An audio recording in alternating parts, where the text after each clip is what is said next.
이 어떤 교회의 주일학교 성인반 교사 한 분이 이 자신의 성경 공부 시간에 이렇게 말한 적이 있었습니다. 다음 주에는 아주 중요한 교훈에 대해서 배우겠습니다, 여러분.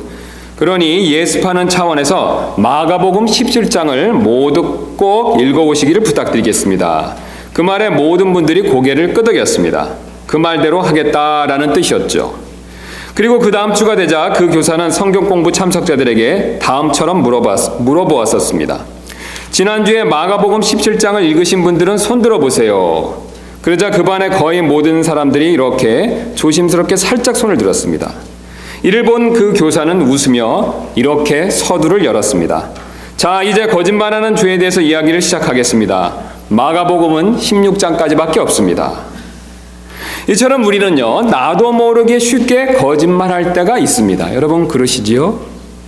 캘리포니아 대학의 조사 결과에 따르면요, 사람들은 보통 8분에 1번꼴로 하루에 대략 200번 정도 습관적으로 거짓말을 한다고 합니다. 그래서 20명에게요, 이 소형 마이크를 부착해서 조사했더니 가장 많이 하는 거짓말은 약속 시간이 늦었을 때 차가 막혀서 늦었다라는 거짓말이었다고 합니다. 물론 이 마이크를 했으니까 정말로 차가 막혀서 늦었는지 아닌지 확인을 할 수 있었겠죠. 설문조사에 응한 사람들의 91%가요, 작은 일에 대해서 습관적으로 거짓말을 했고 36%는 심지어는 중요한 일에 대해서도 거짓말을 했다라고 그렇게 응답했다고 합니다. 이처럼 우리는 쉽게 거짓말을 할 때가 많이 있습니다. 왜냐하면 이 거짓말은 사실 역사상 가장 오래된 죄이기 때문에 그렇죠. 우리가 잘 아시는 대로 우리의 조상 아담이 범죄하게 된 이유는요, 바로 사탄의 거짓말 때문이었습니다. 창세기 3장은 이 사실을 우리에게 분명히 보여주는데, 우리가 다 아시는 말씀이지만 확인차 다시 한번 창세기 3장 1절 말씀을 가서 잠깐 보도록 하겠습니다.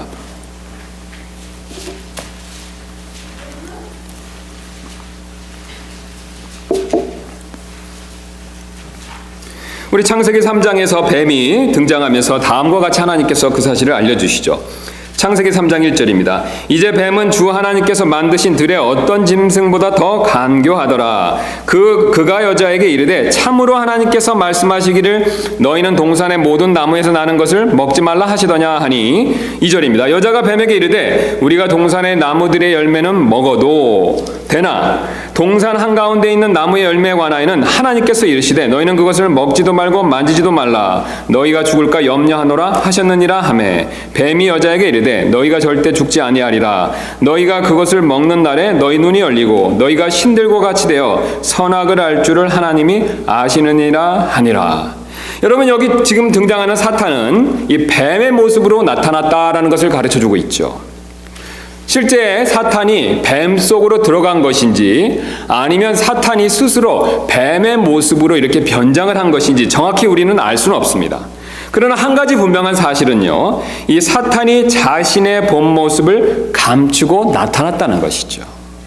그래서 계시록 20장 2절은요, 이 뱀의 정체가 사탄이었다라는 사실을 다음과 같이 분명하게 밝히고 있습니다. 마귀요 사탄인 그 용 곧 저 옛뱀을 붙잡으니라. 지금 사탄에 대한 호칭이요, 마귀, 용, 그 다음에 옛뱀이다라는 사실을 분명히 말씀하고 있습니다. 여러분, 한번 잘 생각해 보실 필요가 있는 부분이 되겠습니다. 이 사탄은 결코 아름답고 그 다음에 보기 좋은 존재는 아니지 않습니까? 추하고 더러운 존재인데요, 그 추하고 더러운 모습을 그대로 드러내고 여자에게 접근했다라고 하면 여자가 어떤 반응을 보였었을까요? 분명히 가까이 하지 않았을 것입니다. 우리 자매님들은 잘 아시죠? 이 뱀 같은 거 가까이 오면 어떻습니까? 깜짝 놀라시는데 사실 뱀보다 더 추하고 더러운 존재가 바로 사탄이지 않습니까? 그 사탄이 자신의 추한 모습을 드러내고 여자에게 접근하고 시험하려고 했다면요, 그 시험에 여자는 쉽게 넘어가지 않았을 것입니다. 사실 사탄은 이를 알았기 때문에 자신의 정체를 숨긴 것이죠. 여기서 우리는 이 거짓의 중요한 특징을 발견할 수 있습니다. 여러분, 이 성경에서 가장 먼저 얘기한 진리는요, 아주 중요한 내용을 갖고 있죠. 왜냐하면 그 진리는 성경 전체를 계속해서 관통하는 그런 진리이기 때문에 하나님께서 이 창세기라든가 성경의 앞부분에서 미리 말씀해 주시는 중요한 특징이 있습니다. 그래서 사탄이 거짓말한 모습에서 우리는요, 이 거짓의 중요한 특징을 발견할 수 있습니다. 바로 어떤 것이냐면 겉과 속이 다르다는 것이죠. 그것도 속에 나쁜 것이 있으면서 그것을 반대로 겉으로 좋은 척하는, 그런 가장하는 그런 특징을 가지고 있다는 것이죠. 그래서 우리가 잘 아시는 대로 속으로 미워하면서 겉으로 사랑한 척하면 그것은 진실이 아닙니다. 거짓이지요. 또 내가 속으로 잘 모르면서 겉으로 아는 척하는 것 역시 어떻습니까? 그건 역시 진실이 아니라 거짓이 되죠. 또한 거짓은 말로 쉽게 가장 잘 표현된다라는 아주 중요한 진리도 배울 수가 있습니다. 여러분 왜 그렇습니까? 이 거짓은요, 사실 말로써 가장 쉽게 잘 드러나죠. 이 말은요, 사람과 영적인 존재에 포함해서 그 마음 안에 있는 어떤 것을 가장 잘 보여주는 증거, 어떤 창이 되기 때문에 그렇죠. 그래서 그 사람이 말하는 것을 들으면요, 그 사람의 마음에 무엇이 있는지를 우리가 어림잡아 분명히 알 수가 있습니다. 그래서 4절에서 사탄은요, 너희가 절대로 죽지 아니하리라라는 거짓말을 통해서 자신의 마음 안에 무엇이 있는가를 우리에게 분명히 보여주었었죠. 여러분, 사탄의 마음에 무엇이 있었겠습니까? 하나님을 미워하고 사람들을 미워하는 그런 마음의 독한 징후를 이 거짓말을 통해서 우리에게 분명히 보여주고 있다는 것이죠. 사실 사탄뿐만이 아닙니다. 타락한 인류는 그 후에 역시 거짓말의 노예가 되었다라는 사실을 우리는 잘 알고 있습니다. 그래서 그 사람들 역시 사탄 못지않게요, 거짓말을 참 잘하죠. 이 사실을 예수님께서 요한복음 8장 44절에서 이렇게 꼬집어서 말씀하신 적이 있습니다. 너희는 너희 아비 마귀에게서 났으므로 너희 아비의 욕망을 행하려 하느니라. 그는 처음부터 살인자여 자기 속에 진리가 없으므로 진리 안에 거하지 아니하고 거짓말을 할 때 자기의 것으로 말하나니 이는 그가 거짓말쟁이요 거짓의 아비이기 때문이라. 지금 예수님께서는요, 구원받지 않은 사람들, 특별히 예수님께 직접 지금 따지고 대적하는 그 유대인들, 구원받지 않은 유대인들에 대해서 마귀의 자녀다라고 그렇게 놀랍게도 선언하고 계십니다. 그리고 마귀의 자녀의 특징을 바로 마귀처럼 거짓말하는 것에 있다라는 사실을 강조하고 있죠. 그래서 에레미야 17장 9절은요, 이렇게 거짓말하는 우리의 특징에 대해서 다음과 같이 말씀하고 있습니다. 마음은 모든 것보다 거짓되고 극도로 사악하니 누가 그것을 알 수 있으리요. 우리가 우리의 마음을 참 알 수가 없습니다. 여러분 왜 그렇습니까? 우리 마음 안에 거짓이 때때로 가득 차기 때문에 그렇죠. 그래서 유행가 가사처럼 어떻습니까? 내 마음을 가장 잘 모르는 존재가 또 나이지 않습니까? 우리 마음이 항상 진실을 추구하고 항상 우리 마음이 하나를 향해서 올바르게 나간다면요, 우리 스스로는 우리 마음에 대해서, 내 자신에 대해서 분명히 잘 알 수 있을 것입니다. 그러나 우리 마음 안에 때때로 거짓이 가득 차기 때문에 우리는 사실 우리 스스로가 우리의 마음을 잘 모를 때가 많이 있죠. 내가 내 마음도 거짓 때문에 잘 모르니 다른 사람의 마음을 더 잘 알기는 어렵겠죠. 여러분 가운데 어떤 분들은 거짓말하는 일이 이 세상 사람들에게나 해당되는 문제다라고 생각하실지도 모릅니다. 나는 그리스도인이기 때문에 목사님, 저는 그렇게 거짓말을 많이 안 합니다. 지금 말씀하신 내용들은 다 구원받지 못한 세상 사람들 이야기지 않습니까? 라고 말씀하실지도 모르겠습니다. 여러분, 그러나 그렇지 않습니다. 믿는 자들에게 역시 거짓말은 큰 문제가 될 때가 분명히 있습니다. 우리 대표적으로 믿음의 조상이라고 불리는 아브라함을 한번 생각해 보시기 바랍니다. 아브라함이 큰 믿음을 가졌고 하나님의 친구라고 불릴 만큼 그런 믿음의 사람이었지만요, 그에게도 결점이 있었죠. 여러분, 어떤 결점이었습니까? 습관적인 거짓말을 하는 그런 문제가 있었습니다. 그것도 다른 사람이 아니라 자기 아내를요, 반만 진실을 말해서 누이라고 속이면서 떳떳하게 아내인 것을 사람들에게 밝히지 못했죠. 그것도 한 번이 아니라 두 번에 걸쳐서 파라오와 아비멜렉 왕에게 두 번에 걸쳐서 거짓말한 사실을 우리에게 성경은 분명히 보여주고 있습니다. 여러분 어떻습니까? 믿음의 조상조차도 이렇게 거짓말을 했습니다. 여기서만 끝나는 것이 아니라 이게 집안이 내력이 돼서 그런지 그의 아들인 이삭 역시 아버지를 닮아서, 아버지 아브라함을 닮아서 어떻습니까? 자신의 아내인 리브가를 역시 아비멜렉 왕에게 아내가 아니고 누이다라고 반쪽 진실을 얘기하며 거짓말했다라는 것을 창세기 26장이 그것을 우리에게 분명히 보여주고 있습니다. 믿음의 집안 사람들조차도 거짓말에서 자유롭지 못했다면 우리 역시 마찬가지일 수가 있습니다. 게다가 거짓말은 항상 관계를 나쁘게 만드는 특징을 가지고 있습니다. 가장 먼저는 하나님과의 관계를 나쁘게 만들 수 있습니다. 왜냐하면 하나님께서는 진실하신 분이시기 때문에 사실을 우리가 생각하는 것 이상으로 거짓말을 무척 싫어하십니다. 그래서 잠언 12장 22절은 이 사실을 다음과 같이 말씀하시는데요. 거짓말하는 입술은 주께 가증한 것이나, 우리는 거짓말을 너무 많이 하기 때문에 당연하다라고 생각하고 우리가 그것을 습관적으로 행하지만 하나님의 입장에서는 정반대입니다. 하나님께서는 거짓말하는 입술을 가증한 것이다 라고 여기시죠. 그래서 이어지는 시편 101편 7절에서는 이렇게 말씀하고 계십니다. 속이는 자는 내 집안에 거하지 못하며 거짓말하는 자는 내 눈앞에서 머물지 못하리이다. 하나님의 집에 들이지 아니하신다라고 말씀하시죠. 그래서 흥미롭게도 우리 계시록에 보면요, 천국에 하늘에 들어가지 못하는 죄 중에 하나가 거짓말이 포함되어 있죠. 거짓말하는 자는 들어갈 수 없다라는 말씀이 있습니다. 사실 우리 하나님은요, 굉장히 우리가 생각하는 것 이상으로 굉장히 진실하신 분이십니다. 여러분 이 사실을 믿으십니까? 예, 제 표현이 좀 거칠긴 하지만 우리 주님께서는요, 상당히 우리가 생각하는 것 이상으로 진실되고 진실하신 분이시죠. 그래서 하나님은요, 이 진실함을 상당히 중요하게 여기십니다. 이 하나님은요, 그래서 우리는 사람은 항상 거짓되고 하나님은 진실하시기 때문에 이 자신의 진실됨을 우리에게 보이시기 위해서 항상 약속의 형태로 우리에게 말씀을 주실 때가 많이 있습니다. 그래서 잘 아시는 대로 아브라함을 부르시고 그에게 약속해 주셨죠. 또한 이삭을 부르시고 그에게도 약속을 주셨습니다. 또 야곱에게조차도 약속을 주셨죠. 이스라엘 백성들에게도 약속을 주셨습니다. 또 교회에게도 새 상속 언약을 주셨죠. 여러분, 우리가 약속을 생각해 본다면 그 사람이 약속을 지키는 것을 보고 얼마나 진실한 사람이라는 것을 쉽게 잘 알 수가 있죠. 우리가 보통 아이들이 그런 대화를 하지 않습니까? 내가 이것을 줄게 그러면 그 아이들이 믿을 수 없을 때 어떻게 하죠? 약속을 해주세요. 그 약속을 지키지 않으면 그 사람이 진실되지 않는다라는 것을 우리는 쉽게 발견할 수가 있습니다. 그래서 하나님께서는요, 항상 약속의 언약의 형태로 자신의 진실하심을 우리에게 입증하시고 그것을 통해서 우리에게 하나님의 진실하심을 보여주시죠. 또한 거짓말은 다른 사람과의 관계도 나쁘게 만들 수가 있습니다. 특히 가까운 사람에게 거짓말을 하는 것은 큰 죄가 될 때가 있죠. 잠언 25장 18절은 이 사실에 대해서 다음과 같이 말씀하십니다. 자기 이웃을 대적하여 거짓 증언하는 자는 큰 망치요 칼이요 뾰족한 화살이니라. 여러분 놀랍지 않습니까? 자기 이웃에게 거짓말하는 것은요, 단순하게 거짓말하는 정도에서 끝나는 것이 아니라는 거죠. 마음에 상처를 준다라고 말하고 있습니다.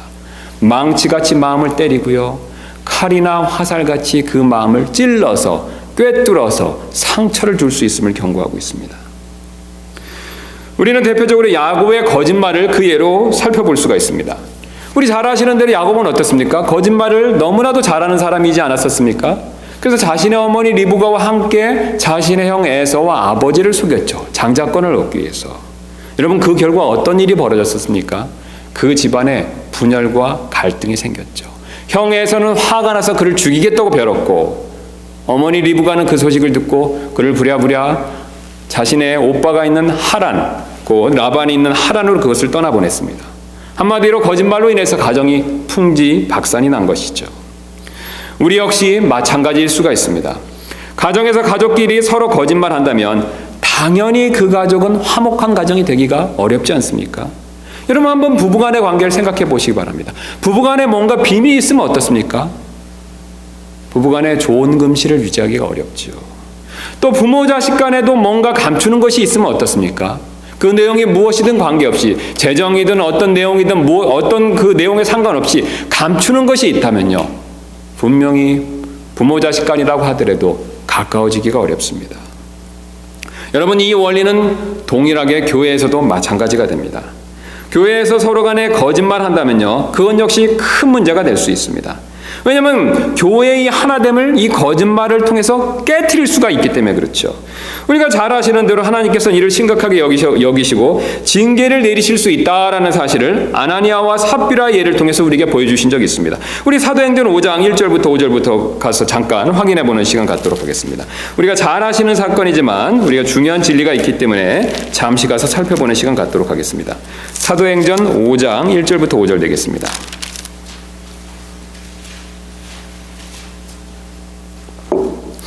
아시는 대로 5장 1절은 이렇게 시작하고 있습니다. 그러나 아나니아라고 하는 아나니아라 하는 어떤 사람이 자기 아내 삽비라와 함께 소유 하나를 팔아 그 값에서 얼마를 감추었는데 그의 아내도 이 일에 은밀히 관여하였더라.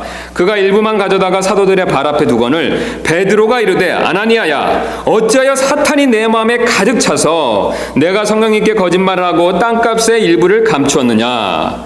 땅이 남아 있었을 때 내 것이 아니었느냐. 그것을 판 뒤에도 내 마음대로 할 수 있지 아니하였느냐. 내가 어찌하여 이 일을 내 마음속에 품었느냐. 내가 사람들에게 거짓말하지 아니하고 하나님께 하였도다 하니. 아나니아가 이 말을 듣고 쓰러져 숨을 거두매 이 일들을 들은 모든 사람들에게 큰 두려움이 임하더라. 지금 아나니아가 죽게 된 이유는 사실 그 거짓말 자체 때문에 있는 것은 아닙니다. 만약 그렇다면요, 하나님께서 거짓말하면 죽게 정해놓으셨다면 사실 우리 모두는 이 자리에 있기가 어렵지 않겠습니까? 현실적으로 그런 일이 일어나지 않는 것을 봤었을 때 거짓말하는 것이 분명히 큰 죄고 교회에서 심각한 문제를 일으킬 수 있지만 그 거짓말했다는 그 죄 때문에 하나님께서 그를 데려가신 것은 아니라는 것이죠. 그들의 죄는 바로 그들의 거짓말이 교회의 하나됨을 파괴할 수 있기 때문에 하나님께서 이런 징계를 내리셨다라는 것을 오늘 하나님께서 우리에게 그것을 말씀해 주고 계십니다. 지금 예루살렘의 이 상황을 이해하시기 위해서 우리는 지금 예루살렘 교회의 상황을 다시 한번 문맥을 따라서 이해할 필요가 있습니다. 지금 예루살렘 교회는 지금 이 하나님께 성령님의 강한 역사를 통해서 크게 부흥하고 있는 교회죠. 그런데 그들이 부흥할 수 있었던 가장 큰 이유는 다른 데 있지 않습니다. 서로 완전히 하나가 되었기 때문에 그렇죠. 성경은 이 사실을 강조하고 있습니다. 우리 다시 앞으로 내려가셔서 4장 32절 보도록 하겠습니다. 이 사건이 있게 된 직접적인 원인이 4장 32절에 나오는데요. 32절 이렇게 시작하고 있습니다.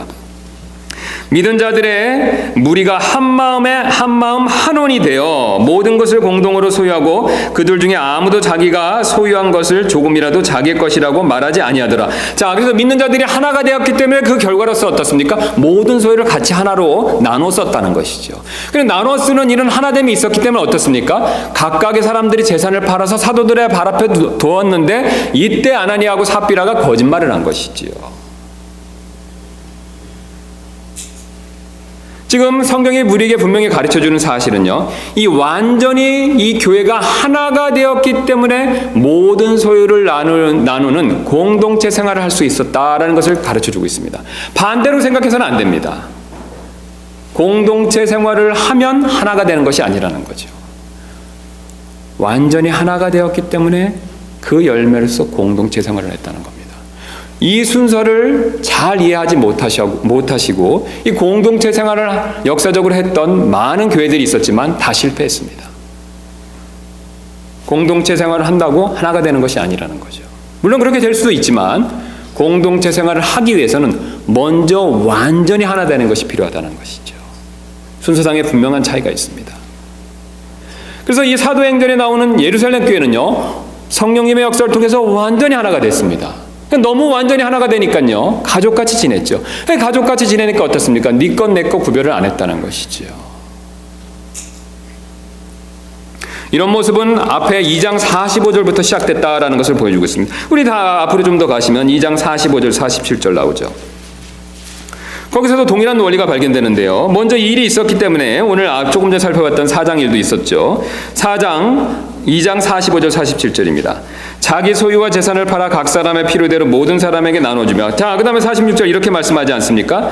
또 날마다 한 마음이 되어 성전에 거하고 집에서 집으로 돌아가며 빵을 떼면서 단일한 마음으로 즐겁게 자기들의 음식을 먹고 하나님을 찬양하며 온 백성에게 호감을 얻으니 주께서 구원받아야 할 자들을 날마다 교회에 더하시니라. 여러분 놀랍지 않습니까? 완전히 하나가 됐습니다. 그래서 공동체 생활을 했습니다. 그랬더니 백성들에게 호감을 얻고요. 어떤 일이 벌어졌습니까? 구원받아야 할 사람들을 하나님께서 계속 날마다 더하셨다는 것이죠. 여러분 여기서 중요한 원리를 배울 수 있습니다. 교회가 부흥하고 성장하려면요, 하나님께 그런 복을 받기 위해서는요, 그 전에 가장 중요한 원리와 원칙이 있습니다. 여러분 그 원리와 원칙이 무엇인지 아십니까? 서로 둘이 아니라 하나가 되는 것이죠. 여러분 우리는 이 사실을 분명히 믿을 필요가 있습니다. 사도행전에 나오는 예루살렘 교회는요, 교회 시대 전체를 거쳐서 가장 모범이 되는 교회죠. 기준이 되는 교회입니다. 하나님께서는 이 모범이 되는 교회에서 이 원리를 우리에게 분명히 보여주고 계시죠. 하나가 되었었을 때 성장하고 부흥한다는 것이죠. 여러분, 예수님께서 같은 원리를 말씀하지 않으셨습니까? 마귀들도요, 자신의 왕국을 세울 때 어떻습니까? 둘이 아니라 하나가 됐다는 것이죠. 악한 일을 행할 때조차도 분열해서는 성공할 수 없습니다. 여러분, 그렇다면요, 하나님의 몸된 교회, 이 교회가 부흥하고 성장하기 위해서는요, 절대적으로 하나 되는 것이 필요하다라는 것을 가르쳐주고 계십니다. 사탄은 이를 너무나도 잘 알았기 때문에 이를 방해하기 위해서, 바로 그래서 지금 이 시점에서 아나니아의 마음에 거짓말을 하도록 시험한 것이죠. 여러분, 왜 그랬습니까? 만약에 그들이 일부를 감춘 것이 시간이 지나면 드러날 수가 있겠죠. 그게 드러나고 퍼지면요, 알려지면 어떻겠습니까? 다른 사람들이 어떻게 생각하겠습니까? 자, 지금 성령님에 충만해져서 하나 되는 마음으로 전부 다 자기 자신의 재산들을 팔아서 사도들의 발 앞에 내놓았습니다. 그런데 일부가 그걸 감췄다는 것입니다. 여러분, 그런 소문이 나면요, 그것이 살짝 알려지면 낸 사람들 마음에 어떤 생각이 들겠습니까? 괜히 냈는데 조금 나도 저 사람처럼 감춰둘 걸. 내 아들 등록금도 써야 되고 비상금으로 뭐도 써야 되고 필요한 무슨 돈도 내야 되는데 괜히 대안한 것 같아. 여러분, 그런 생각이 들지 않겠습니까? 또 이뿐만이 아니라 사람들 마음에는 서로 판단하는 마음이 들겠죠. 의심하는 마음이 들겠죠. 저 아나니아만 그런 게 아니라 그래 맞아, 저 사람도 그렇게 할 수 있어. 저 아무개 형제는 얼마나 감췄었을까? 저 형제 다 냈다고 그러는데 사실일까? 이런 의심이 생길 수도 있다는 것이죠. 판단하는 마음이 생길 수도 있다는 것이죠. 여러분, 그러면 하나됨은 저절로 사라질 수밖에 없습니다. 사탄은 이 점을 노리고 아나니아 마음에 거짓말하도록 역사한 것이죠.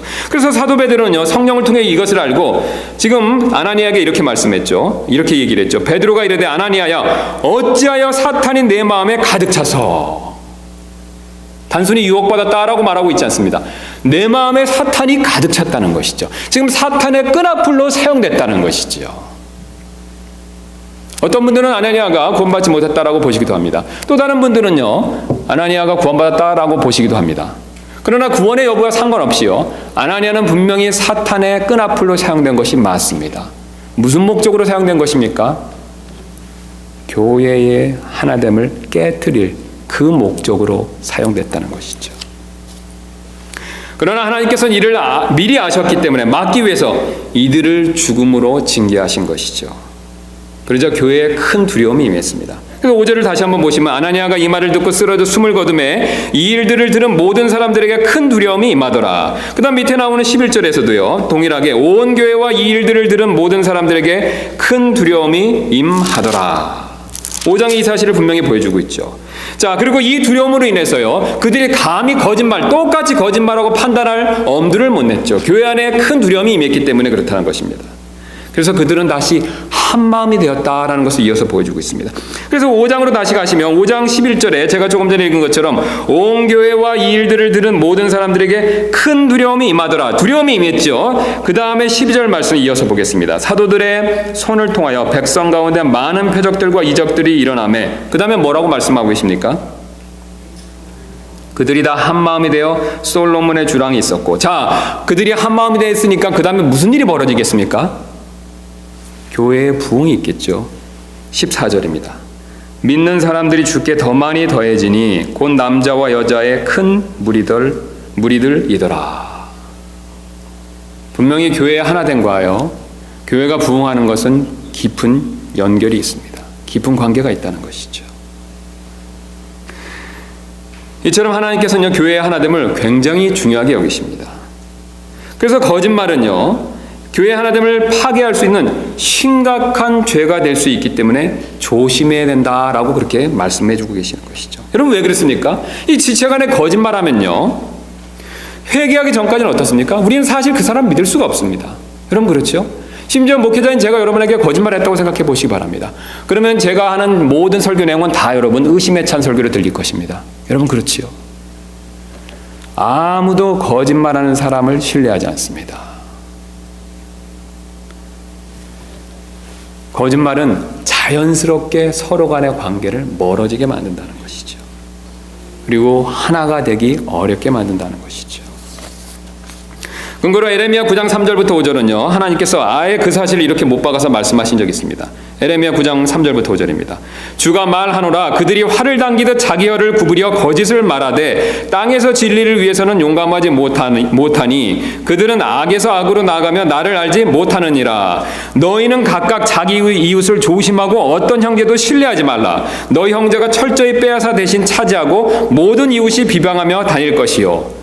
거짓말하는 자들을 신뢰할 수 없다는 사실을 역으로 하나님께서 분명히 보여주고 계시죠. 게다가 여러분, 우리는 거짓말을 더 조심해야 될 또 다른 이유가 있습니다. 이런 거짓은요, 습관이 되면요, 위선으로 발전할 수 있습니다. 특히 교회 생활에서 거짓이 습관이 되면요, 이 바리새인들 같이 위선이 생길 수 있다는 것이죠. 그래서 예수님께서 이를 다음과 같이 경고하신 적이 있는데 누가복음 12장 1절입니다. 그동안 무수한 사람들의 무리가 함께 모여 서로 밟힐 만큼 되었더라. 그때 그분께서 무엇보다 먼저 자기 제자들에게 말씀하기 시작하여 이르시되 너희는 바리새인들의 누룩 곧 위선을 조심하라. 예수님이 지금 위선에 대한 가르침을 주시는데요, 바리새인을 대놓고 말씀하시는 것이 아닙니다. 물론 다른 곳에서는 바리새인을 대놓고 직접적으로 책망하시면서 정죄하시면서 그들의 위선에 대해서 꾸짖으시는 내용이 있습니다. 그러나 이 부분만큼은 제자들에게 가장 먼저 강조해서 말씀하신다라는 것을 보여주고 있죠. 그분께서 무엇보다 먼저 자기 제자들에게 말씀하기 시작하여 이르시되 너희는 바리새인들의 누룩 곧 위선을 조심하라.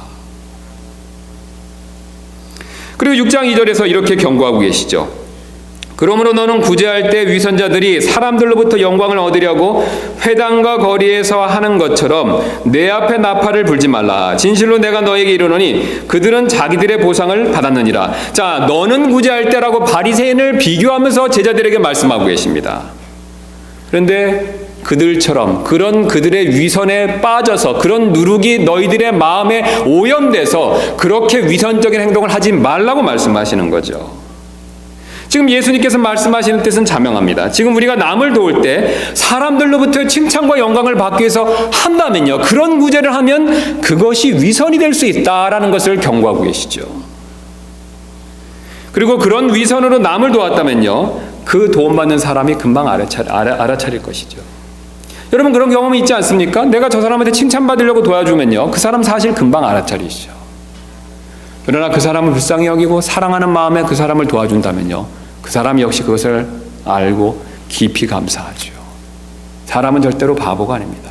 시간이 지나면 상대방의 진심을 분명히 알 수 있죠. 또한 그렇게 위선적으로 자신의 영광을 위해서 남을 돕는 사람들을 주변 사람들은 결코 칭찬하지 않을 것입니다. 많이 돕는 것 같지만요, 사실 많이 자신이 영광을 취하기 위해서 한다면요, 다른 사람들 역시 그 사람을 칭찬하지 않을 것입니다. 오히려 위선으로 인해서 서로 불편해지겠죠. 예를 들어 교회에서 우리가 너무나도 잘 돕는 분이 계십니다. 그런데 도울 때마다 자기 칭찬과 자기 영광을 남발하신다면요, 그것을 사람들에게 바란다면요, 여러분 어떻겠습니까? 그분이 나를 도와주고 심지어는 큰 재정적인 어떤 도움을 준다 하더라도요, 별로 받는 것이 반갑지 않을 수 있겠죠. 그러므로 이런 위선은요, 교회의 하나됨을 해치는 결과를 일으킬 수가 있습니다. 그래서 잠언 11장 9절은 이렇게 우리에게 경고하고 계십니다. 위선자는 자기 입으로 자기 이웃을 망하게 하나 의인은 지식으로 말미암아 구출 되리로다. 위선은 자기에게서 끝나는 것이 아니라 자기 주변 사람들, 특히 교회를 망칠 수 있다라는 것을 경고하고 있습니다. 또한 마가복음 6장 5절에서 이렇게 경고하신 적이 있습니다. 또 너는 기도할 때 위선자들과 같이 되지 말라. 그들은 사람들에게 보이려고 회당과 거리 모퉁이에 서서 기도하기를 좋아하느니라. 진실로 내가 너에게 이르노니 그들은 자기들의 보상을 받았느니라. 여러분 어떻습니까? 예수님이 말씀하시는 건 역시 이 사실 역시 분명하지 않습니까? 우리가 드리는 기도가요, 다른 사람들부터 기도 참 많이 하시는데요, 기도 참 잘하시는데요 라고 그런 소리를 듣기 위해서 하는 기도라면요, 그런 기도는 역시 위선이 될 수 있다는 것이죠. 여러분 왜 그렇습니까? 기도는요, 다른 사람들 들으라고 하는 것이 아니지 않습니까? 기도는 누구에게 드리는 것입니까? 하나님께 드리는 것이죠. 하나님보다 다른 사람들 염두에 두고 기도했다면요, 그것은 위선적인 기도가 될 수 있다라고 경고해서 말씀하고 계십니다. 바리새인들이 너무 그것을 잘했고 너희는 그런 누룩, 그런 위선을 조심하라고 경고하면서 주님이 말씀해 주고 계십니다. 이런 위선적인 기도 역시 들었을 때 은혜가 되지 않습니다. 사람들이 다 영적으로 느끼죠. 다른 건 역시 마찬가지가 됩니다. 내가 다른 사람으로부터 성경 지식이 많이 있다, 많이 안다라는 소리를 듣기 위해서 성경을 배운다면요, 여러분 그건 역시 위선이 될 수 있습니다. 우리가 하나님 말씀을 자랑하려고 배우는 것이 아니지 않습니까? 바리새인들은 물론 그렇겠죠. 우리가 하나님 말씀을 배우는 이유 중에 하나는요, 우리 자신을 자랑하기 위해서가 아니라 우리 스스로가 겸손해지기 위해서지 않습니까? 또한 다른 사람으로부터 칭찬받으려고 찬양을 부르거나 악기를 연주하면요, 그건 역시 위선이 될 수가 있습니다. 왜냐하면 찬양과 찬송은 기도와 마찬가지로 사람들이 먼저 들으라고 하는 우리의 예배가 아니기 때문에 그렇지 않습니까? 찬양과 악기 연주는 누구에게 드리는 것입니까? 먼저 주님께 드리는 것이지요. 하나님께 영광 돌리기 위해서 하는 일이기 때문에 우리는 이 순서를 잊어서는 안 된다는 것이죠. 물론 하나님께 온전히 영광을 돌려드려서 그것으로 인해서 감동받아서 사람들이 칭찬해 줄 수 있습니다. 그것에 대해서는 아무 문제가 없습니다. 그러나 자신의 목적이 사람의 칭찬과 영광에 먼저였었다면 그것은 위선이 될 수 있다는 것이죠. 여러분, 봉사도 마찬가지가 됩니다. 능력 있고 일 잘한다라는 칭찬이 목적이면 역시 위선이 될 수가 있죠. 반대로 교회와 지체를 사랑하는 마음에서 봉사할 필요가 있죠. 이처럼 거짓과 위선은요, 교회를 세우는 것이 아닙니다. 오히려 교회에 해를 끼칠 수가 있죠. 그러므로 우리는 거짓이 없어야 됩니다. 오히려 서로 간에 진실해야 한다는 것이죠. 그래서 우리가 초대에 읽었었던 에베소서 4장 24절부터 25절 이렇게 말씀하십니다. 우리 다시 한번 에베소서 말씀으로 가도록 하겠습니다. 4장 24절부터 25절입니다.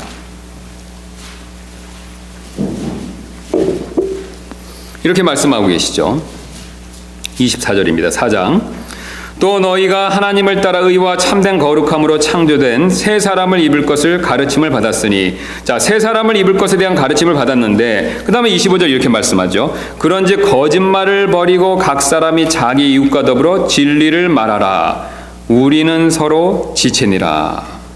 지금 24절을 보시면요, 우리가 구원받아 새 사람이 되고 나서 새 사람으로 되라는 가르침을 받고 나서 구체적으로 해야 될 가르침 중에서 첫 번째가 바로 어떤 것이냐면 거짓말하지 말라는 것입니다.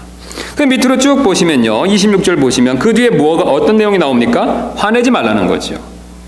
그 다음에 또 밑으로 쭉 내려가시면 28절에 어떤 내용이 나옵니까? 도둑질하지 말라는 것이죠. 새 사람이 되고 새로운 행동을, 새로운 삶을 살으라는 가르침을 받고 나서요, 그 순서를 쭉 말씀하시는데 첫째는 거짓말하지 말고, 그 다음에 화내지 말고, 도둑질하지 말고, 부패한 대화를 하지 말고, 29절이죠. 그 다음에 31절과 32절에서 더 많은 내용들이 나오고 있습니다. 여러분, 이 순서를 우리는 주목할 필요가 있죠. 새 사람이 되고 새로운 삶을 살아야 되는데요, 그리스도 안에서 우리가 새로운 창조물이 되는데요, 이 새로운 창조물로서 새 사람으로서 여러 가지 실천할 그리스도인의 덕목 가운데서 첫째가 무엇입니까? 거짓말하지 말라는 것이죠. 여러분, 왜 거짓말하지 말라는 것을 첫 번째 항목에 놓았겠습니까? 바로 우리 옛사람의 가장 두드러진 특징은요, 거짓을 행하고 거짓말하는 것이기 때문에 그렇다는 것이죠. 그 근거가 있습니다. 우리 22절로 올라가서 보도록 하겠습니다. 바울은 22절에 우리 옛사람의 모습에 대해서 한마디로 다음과 같이 묘사하고 있죠.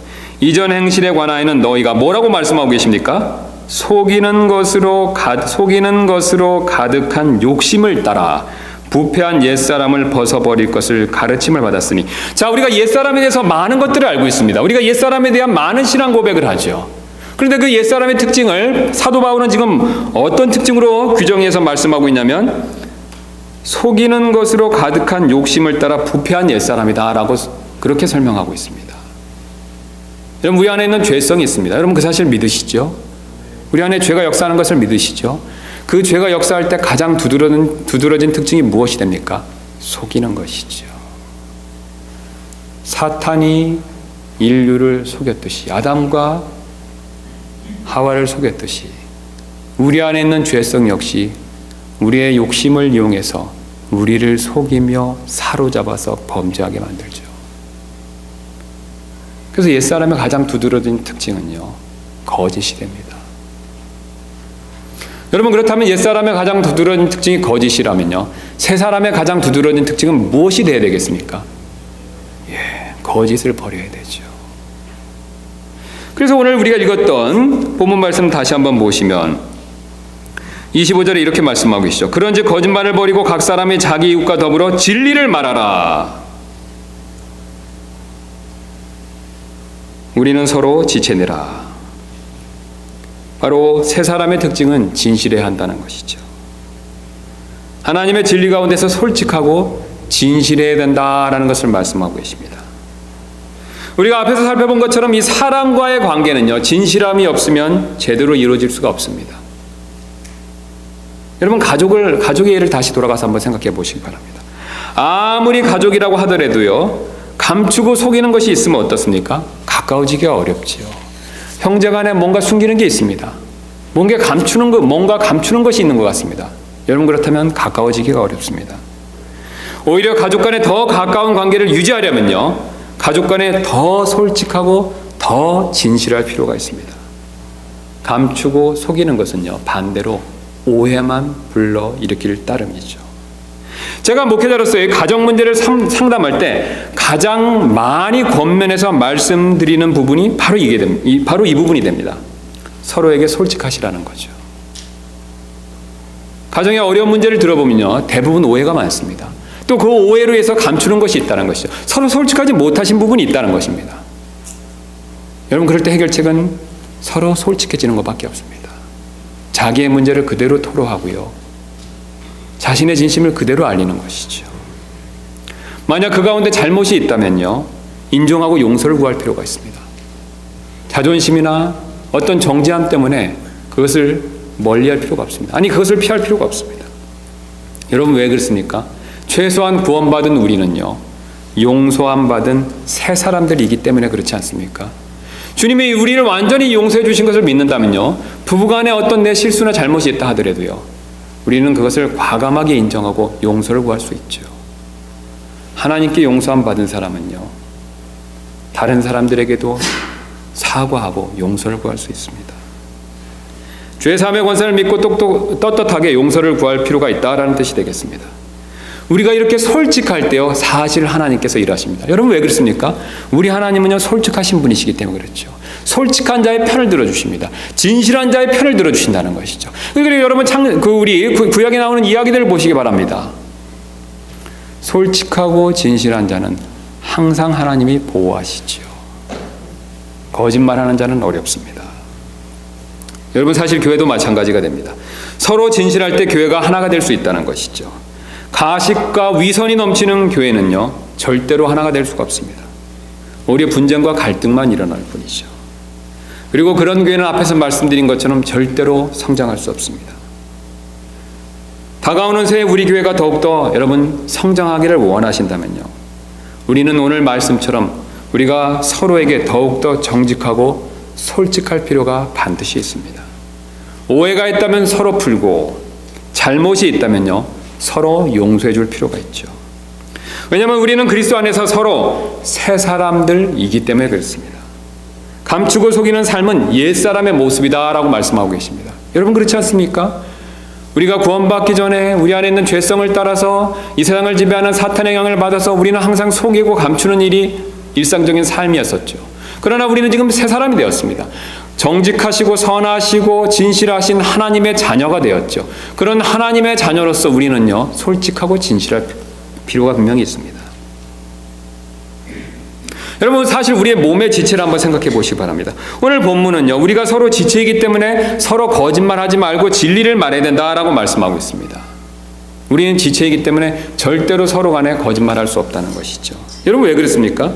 우리 몸의 지체들은요, 서로 거짓말을 절대 할 수 없지 않습니까? 이 눈이, 지금 제 눈이 있는데요, 제 발밑으로 뱀이 온다라는 것을 봤다고 한번 가정해 보시기 바랍니다. 뱀이 오는데 그 눈이 발밑에 있는 뱀을 보고요, 발에게 다가오는 그 뱀을 보고 아무것도 오지 않는다라고 거짓말할 수 없다는 것이지요. 또 지금 이 코가 뭔가를 이렇게 마시려고 하는데 여기서 지금 썩은 냄새를 맡았습니다. 그런데 그 코가요, 입에게 아무 문제 없으니 그냥 마셔라 라고 거짓말할 수 없죠. 또한 입이 지금 먹을 수 없는 돌을 맛보고서요, 입에 넣었는데 그게 돌이라는 것이 발견됐습니다. 그 돌을 맛보고도 먹을 수 있으니 삼키라고 목구멍에 말할 수 없다는 것이죠.